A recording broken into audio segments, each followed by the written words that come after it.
सो praise Lord, जय मसीह की। परमेश्वर का धन्यवाद हो आज एक बार फिर से सुंदर समय के लिए।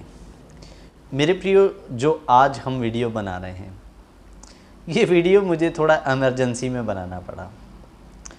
उसकी वजह कि हमारे एक भाई हैं गुजरात से, मनोज। उनका मेरे पास कॉल आता है और वो मेरे से चिंतित होकर एक सवाल करते हैं कि भैया, मैं जब भी देखता हूँ ब्रदर जी, तो मुझे मरने का ही सपना आ रहा है कि मैं सपने में मर चुका हूँ। और ये एक बार नहीं, कई बार मेरे साथ हो चुका है।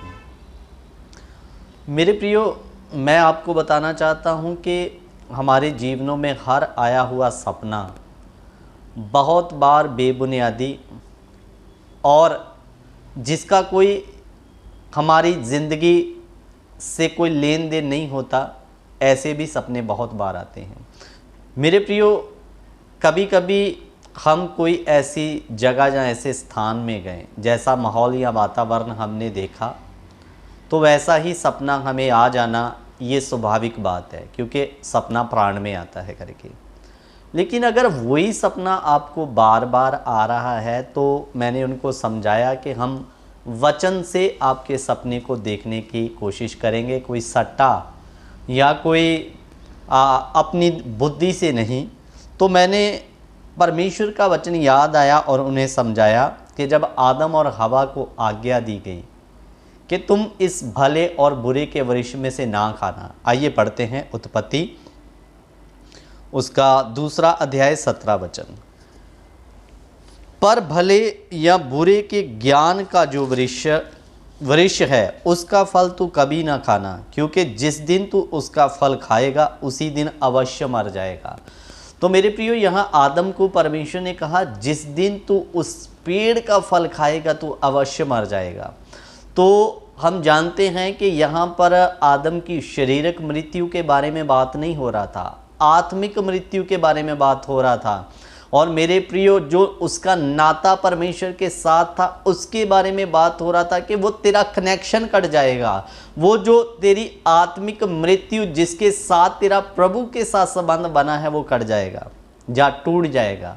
तो वो थी उसकी आत्मिक मृत्यु या आत्मिक रूप पर मर जाना। मेरे प्रियो, तो मेरे प्रियो, मैंने उस भाई को समझाने की कोशिश किया कि अगर बार बार ये आ रहा है, तो हम वचन के साथ इसका मूल्यांकन करके मैं आपको कहना चाहता हूँ कि आने वाले समय में हो सकता है कि आप अपनी परिस्थितियों या मुश्किलों के कारण आत्मिक जीवन में डेड हो जाओ।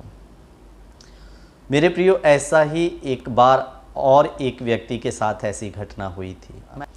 और उनके सपने में कोई सेवक आता है और वो कहता है कि तू शादी के बाद मर जाएगा करके। और वो भाई इस सपने को देख के बड़ा चिंतित हुआ। मेरे प्रियो, और जब मैं आपको बता दूं कि वो सच में उस भाई का शादी होता है, तो फिर उसके आत्मिक जीवन में बड़ी गिरावट आ जाती है। और ये मैं कोई कहानी नहीं, आपको हकीकत बता रहा हूँ। हमारे यो बातें हैं, ये बहुत ही नज़दीकी एक भाई हैं, उनकी बात मैं आपको बता रहा हूँ कि सच में उनकी शादी के बाद में वो भाई इतना प्रभु से दूर चला गया, बहुत ज़्यादा। और पहले जैसा मसीह जीवन ना रहना, अशांति, चिंताशायी रहनी और परमेश्वर के साथ वो नाता ना रहना। मेरे प्रियो, अब धीरे धीरे वो भाई फिर से पटड़ी में आ चुका है। सो परमेश्वर का धन्यवाद। तो कभी कभी खुदा ऐसी ही कुछ बातों के द्वारा हमें सिखाना चाहता है, और हो सकता है कि ऐसा कोई संकेत आपके आत्मिक मृत्यु के बारे या खुदा से दूर होने के बारे में हो। और मेरे प्रियो, इसलिए अगर ये ऐसा कुछ दिखाई दे बार बार, तो प्रार्थना करना कि परमेश्वर, मैं तुझसे कभी दूर ना हो सकूं। अगर कोई ऐसी वजह या कारण हो सके, तो उसमें मुझे दृढ़ और कायम रहने के लिए सामर्थ्य और शक्ति देना, पवित्र आत्मा की मदद मांगना, ताकि आप इस बुरे हालात में इन चीज़ों का सामना कर सको। मैं आशा करता हूँ इस वचन के द्वारा कुछ नॉलेज आपको मिली है। सो प्रभु आप सबों को आशीष और बरकत दे। जय मसीह की। God bless you.